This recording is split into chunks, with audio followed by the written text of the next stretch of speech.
Hi guys! Ngayong araw ay papunta nga pala kami sa eye check-up ni Miggy. Kaya nga lang ito, dumaan nga muna kami dito sa food court para kumain. Din kasi sa Southgate Mall ng Edmonton, yung clinic ng doktor ni Miggy at maaga pa naman kaya naisipan naming dumaan dito sa food court. Umorder lang kami ng ilang perasong sushi at mag-share na lang kami ni Miggy kasi medyo busog pa naman ako. Habang kumakain kami ni Miggy ay magchika-chika nga muna tayo tungkol doon sa sinasabi nila na scam nga daw ba ang Canada?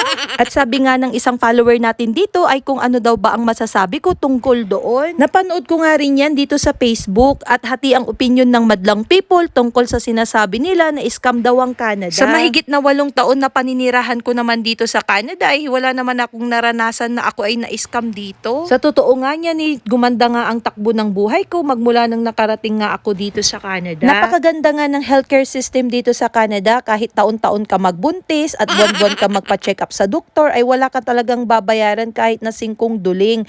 Kahit magpabalik-balik ka sa hospital, magpa-opera ka ng kung ano-ano ay wala ka talagang babayaran dahil libre lahat iyon. Yun nga lang kapag nagpunta ka ng emergency ay kailangan mo maghintay ng matagal dahil sa emergency ay may mga sinusunod silang triage dito na kung saan ay inuuna nila yung mga pasyente na may mga grabing kondisyon. At dito sa Canada, yung mga bata may mga nakukuha sila buwan-buwan na child benefits kagaya ng anak ko magmula nung dumating kami dito sa Canada hanggang ngayon ay may nakukuha pa siyang child benefits galing sa gobyerno. Yung mga sinasabi ko sa inyo ay base lahat yan sa naging experience namin dito sa Canada na hindi ko talaga naranasan ang na-scam dito. Ang sitwasyon ng bawat isa naman dito sa Canada ay magkakaiba at depende yan kung paano mo patatakbuhin ang buhay mo dito sa Canada. Kaya nga naloka ako nung napanood ko nga yung vlog na yan dito sa Facebook at sabi ko, naku Diyos ko, bakit nga naman sinasabi nila na scam nga daw ang Canada.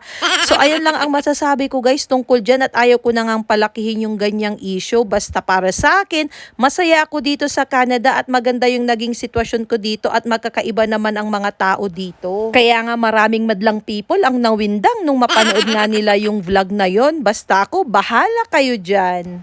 Ito na nga lang ang ikwento ko sa inyo guys, itong Senseo. Alam nyo ba guys na yung Senseo ay pagawahan yan ng cinnamon bun.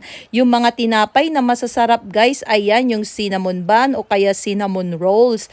Alam nyo ba guys na nagtrabaho ako dyan ng mga 2 months siguro guys dyan sa loob ng mall.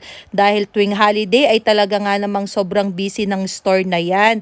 O diba guys, dito sa Canada napakaraming trabaho. Huwag ka lang maarte dito at dapat lagi kang for the go para marami kang pera. Pasok lang ng pasok guys, walang keme-keme dito. Ayan at nandito na nga kami sa clinic ni Miggy habang hinihintay namin yung doktor niya na tawagin siya. Ay ito guys ay nagsukat-sukat na nga ako ng mga salamin dito at tinitignan ko kung ano yung mga babagay sa akin dahil balak ko nga ding magpapalit ng salamin next month. Ayan na nga at chinecheck na nga yung mata ni Miggy dito sa isang machine na ito at napaka high-tech nga guys at may mga iPad na kung saan nakikitang na mismo yung mata ni Miggy. Dito naman sa kabilang banda ay may mga 3 machines din kung saan i-check din yung mga mata ni Miggy dyan. Sobrang gaganda nga at high-tech ng mga gamit nila dito kaya yung mga kaibigan natin dito sa Edmonton na naghahanap ng eye clinic ay highly recommended ko itong nandirito sa may 2nd floor ng Southgate Mall dito sa Edmonton, yung Capital Vision at sobrang tagal na namin dito guys nagpapa-check up ng mata at sobrang bait ng mga doctors nila dito.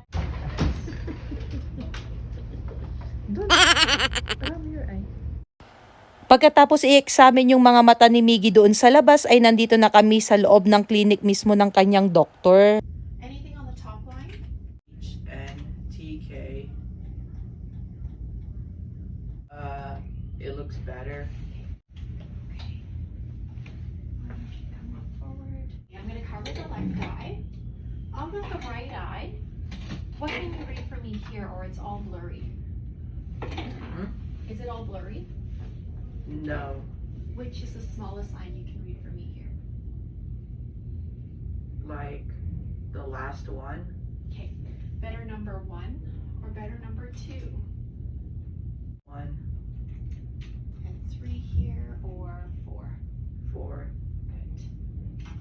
Ayan guys, at tapos na nga ang eye check-up ni Miggy at ito nga at medyo tumaas yung eyeglasses prescription niya. Dahil nga sa school guys ay hindi natin maiwasan na lagi nga silang nagko-computer doon at pati na nga rin sa bahay ay patay computer na nga din ni Miggy. Dumaan nga din kami saglit dito sa bahay ng kapatid ko para makikain ng merienda nila dahil nga birthday ni nanay ngayon at nagluto sila ng kunting handa dahil sa weekend na lang kami kakain sa labas. Happy birthday Sing! to you.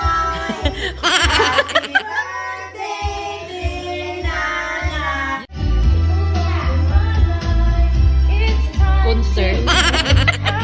Ayan guys, hanggang dito na lang. Kain muna tayo ng Selecta Ice Cream. Baka hindi ka pa nakakapalo sa ating Facebook page. Please follow our page, like and share. At maraming salamat guys. Bye-bye!